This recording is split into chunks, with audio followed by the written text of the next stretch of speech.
Spartacus gave us epic battles, rebellion, sacrifice, and unforgettable performances that turned it into one of Hollywood's greatest historical films.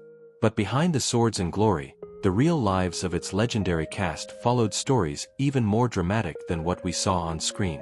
Some became Hollywood icons, while others faced illness, tragedy, and heartbreaking final chapters. Today, Time Rewind TV takes you back to remember the cast of Spartacus, 1960, then and now in 2026. Tony Curtis was born in 1925 in New York City. He was 35 when he played Antoninus, the young slave, poet, and entertainer who escapes Roman control and joins Spartacus in his fight for freedom. Curtis gave Antoninus a softer, more vulnerable spirit than the hardened warriors around him. By the time of Spartacus, Curtis was already a major Hollywood star after films like Sweet Smell of Success and Some Like It Hot. He died in 2010 at age 85 from cardiac arrest. Antoninus worked because Curtis never tried to make him the toughest man in the rebellion. He made him human, a frightened but loyal young man who discovered the courage to stand beside Spartacus when it mattered most.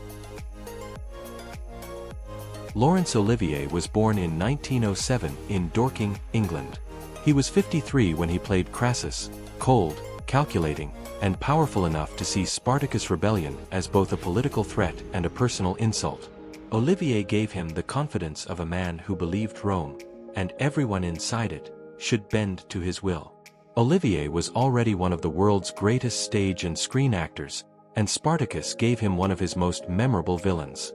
He died in 1989 at age 82. Crassus worked because Olivier didn't play him as a simple monster. He was intelligent, controlled, arrogant, and frighteningly convinced that power gave him the right to decide other people's lives. Nina Foch was born in 1924 in Leiden, Netherlands. She was 36 when she played Helena Glabris, the elegant Roman noblewoman whose casual cruelty reveals just how little the ruling class values the lives of slaves. Foch gave Helena a polished surface that made her darker moments even more disturbing. Already an Academy Award-nominated actress, Foch continued working for decades in film, television, and as a respected acting teacher. She died in 2008 at age 84 from complications of myelodysplasia. Helena worked because Foch never needed to shout or threaten anyone. Her character could watch violence as entertainment, and that calm indifference said almost everything about the world Spartacus was fighting against. Peter Ustinov was born in 1921 in London, England. He was 39 when he played Batiatus, greedy, nervous, funny, and always looking for the safest way to make money. As the owner of the gladiator school, he treated men like merchandise, yet Ustinov somehow made him one of the film's most entertaining characters. The performance earned Ustinov the Academy Award for Best Supporting Actor, one of 2 Oscars he would win during his remarkable career. He died in 2004 at age 82 from heart failure. Batiatus worked because Ustinov made cowardice funny without making the character harmless. He was selfish and slippery, but so wonderfully human that every nervous reaction became memorable. Kirk Douglas was born in 1916 in Amsterdam, New York. He was 43 when he played Spartacus, the enslaved gladiator who finally refuses to live on his knees and leads thousands against the power of Rome. Douglas gave him anger, physical strength, and a stubborn hunger for freedom that never felt polished or easy. Douglas was already one of Hollywood's biggest stars, but Spartacus became one of the defining films of his career. He died in 2020 at age 103. Spartacus worked because Douglas made him more than a heroic symbol. He could be angry, jealous, exhausted, and afraid, but he kept fighting anyway. That imperfect courage made his rebellion feel personal instead of legendary. Jean Simmons was born in 1929 in London, England. She was 31 when she played Varinia, the enslaved woman who becomes Spartacus' partner and gives him something worth fighting for beyond simple survival. Simmons gave Varinia warmth and quiet strength without turning her into a helpless figure waiting to be rescued. Already a major star with films like Hamlet and Guys and Dolls, Simmons continued acting for decades. She died in 2010 at age 80 from lung cancer. Varinia worked because Simmons made her emotional strength feel just as important as Spartacus' physical strength. She loved him, challenged him, and carried hope through a story filled with brutality and loss. Charles Laughton was born in 1899 in Scarborough, England. He was 61 when he played Gracchus, the clever Roman senator who battles Crassus with politics instead of swords.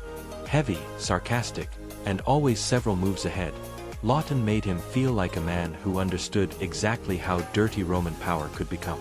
An Academy Award winner and one of the great actors of his generation, Laughton was nearing the end of an extraordinary career.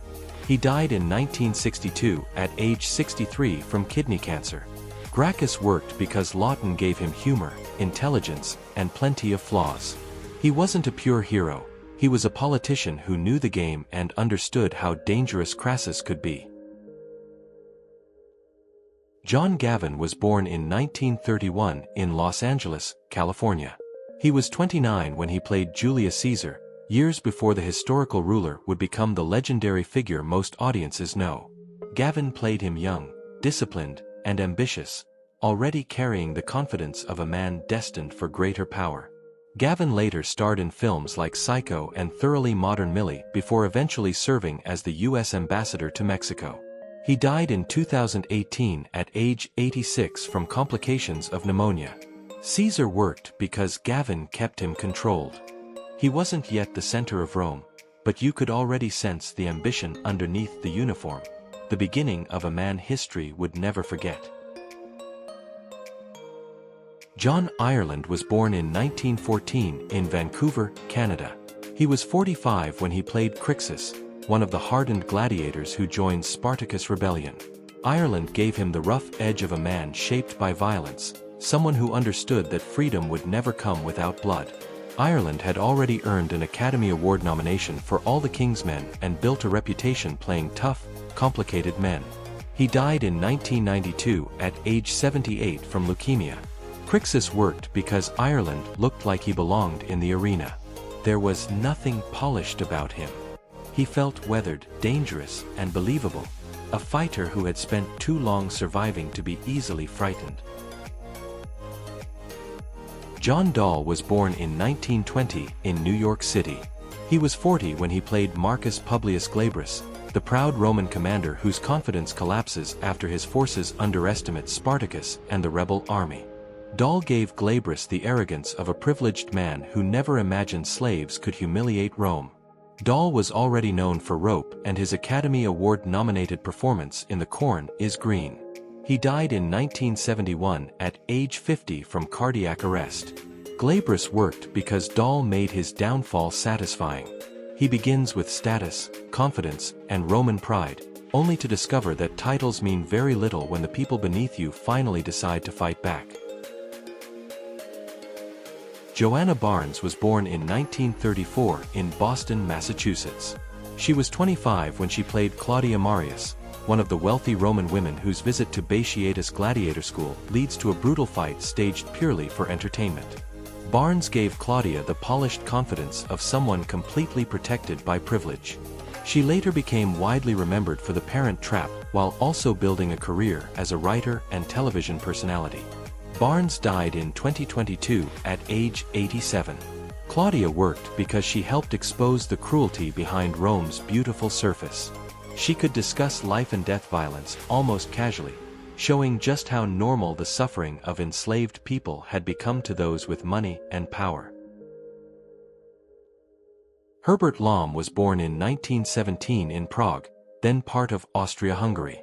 He was 43 when he played Tigranes Levantis, the Cilician pirate representative who negotiates with Spartacus and promises ships for the rebel escape. Lom gave him the smooth confidence of a businessman who understood that loyalty could disappear the moment a better offer arrived. Lom later became famous to generations as Chief Inspector Dreyfus in the Pink Panther films. He died in 2012 at age 95.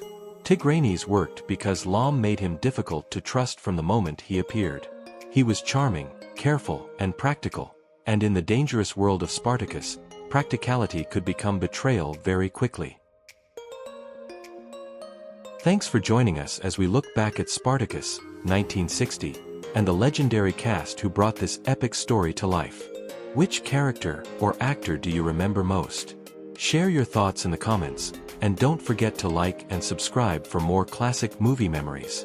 See you next time on Time Rewind TV.